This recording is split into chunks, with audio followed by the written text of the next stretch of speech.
Ако се постави прашањето што е болест, се добија одговор дека тоа е пореметување на нормалното функционирање на еден или повеќе органи, или пак на целиот организам.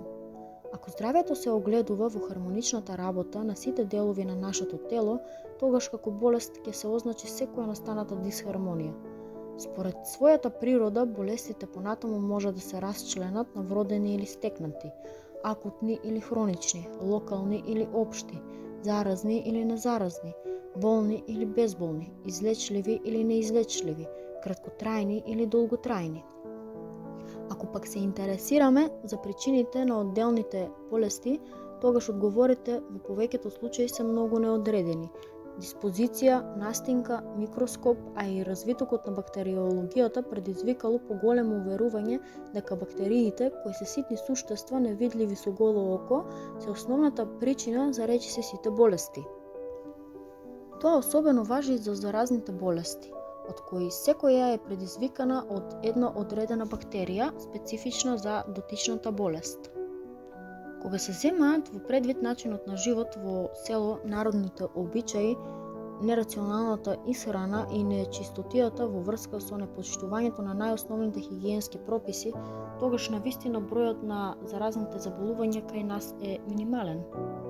За добро простудирање на медицинските проблеми нема подобра специјализација, врз основана на непристрасното наблюдување на секојдневните факти во врска со настанувањето и ширењето на заразните болести, мора да се дојде до заклучок дека човекот не заболува затоа што во неговото тело се наоѓа голема количина патогени микроорганизми.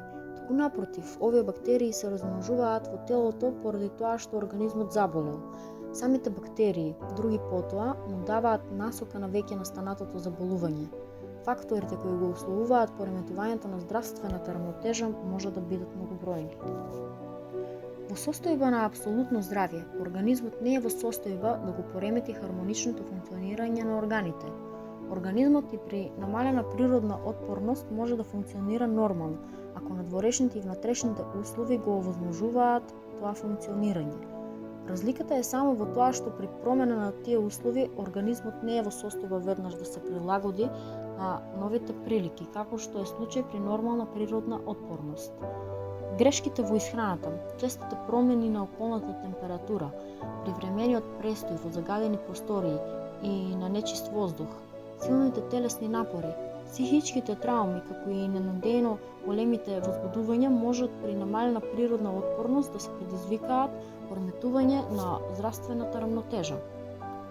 Во случај организмот не повеќе во можност со сопствени сили да им се спротистави на овие инсулити за да обезбеди нормална работа и така исфрлен од рамнотежната положба станува погоден терен за настанување и развој на одделни заболувања. Човековиот организам, како според својата структура, така и според условите под кои треба да живее на земјата, предодреден е да биде здрав. Болеста е нешто ненормално, неприродно, подоцна стекнато поради непочитување на основните природни принципи во врска со одржувањето на здравјето. Покрај тоа, болеста е грев кон природата и целокупната создавачка енергија, грев во поглед на свесното отстапување и непридржување до природните здравствени прописи, истовремено и срам и подсмев на целокупното човештво. Додека болниците никнуваат како печурки и уште со гордост се сметаат за градби на модерното време, човештвото се повеќе здравствено се дегенерира.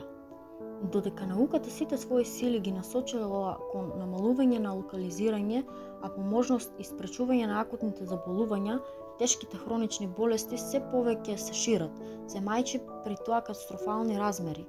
Туберкулозата, сифилисот и ракот, срцевите маани, ревматизмот, нервните како и душевните болести се повеќе загрозуваат општата здравствена состојба. За одржување на нашето тело потребно е да конзумираме не само цврста и течна храна, туку за нормално функционирање е неопходна и духовна храна. За овој вид храна речиси воопшто не се води сметка, а сепак е неопходна за правилна работа на нашето тело. Таа храна ја примаме во главно преку органите за вид и слух, како и преку така нареченото шесто званично се уште непризнато сетило. Целокупната наша исхрана со сите своји облици во повеќето случаи е нерационална, како според квантитетот, така и во однос на квалитетот. Затоа од една страна доаѓа до едно нецелосно и неправилно искористување на храната, а од друга страна до зголемување на распаднатите материи кои не се отстрануваат во доволна мера. Хранливата вредност на намирниците се оценува според количината на белковините, мастите, јаглено-хидратите, солите, водата и витамините. Физиологијата успеала да утврди колку калории му се потребни на човековото тело, според полот, возраста, годишното време и професијата, за да се надокнади потрошената енергија, а воедно и да се осигура нормално функционирање на организмот. Бидејќи се знае точно колку калории имаат белковините, јаглено-хидратите и мастите, врз основа на тие калорични вредности се одредува количината и видот на намирниците за правилна исхрана. Меѓутоа, сето ова е само релативно. Хранливоста на животните намирници не зависи само од нивната калорична вредност, туку првенствено од сварливоста, т.е. од моќта на искористување од страна на дотичниот организам. Една иста храна не се искористува секогаш на ист начин. Од моменталното расположение, како и од општата здравствена состојба, зависи во колкава мера внесената храна ќе биде преработена и употребена. Тие разлики уште појасно се забележуваат кај различни индивидуи кои се хранат со исти намирници.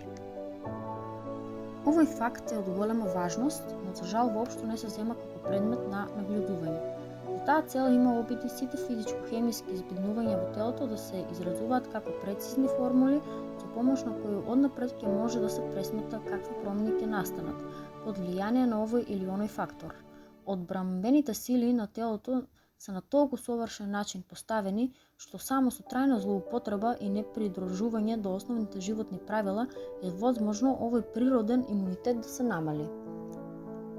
Од факторите кои при ова имаат важна улога, треба да се нагласи долготрајното, недоволно, прекумерно, како и нецелоисходно земање на храната.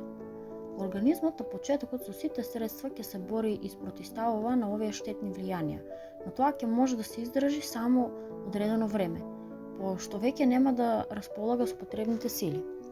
Болеста се јавува дури тогаш кога организмот ќе биде поттикнат од некакви посилни дразби кои им се спротиставуваат на овие отпадоци и тежнеат истите да ги изфрлат преку цревата, бубрезите, белите дробови и потните жлезди.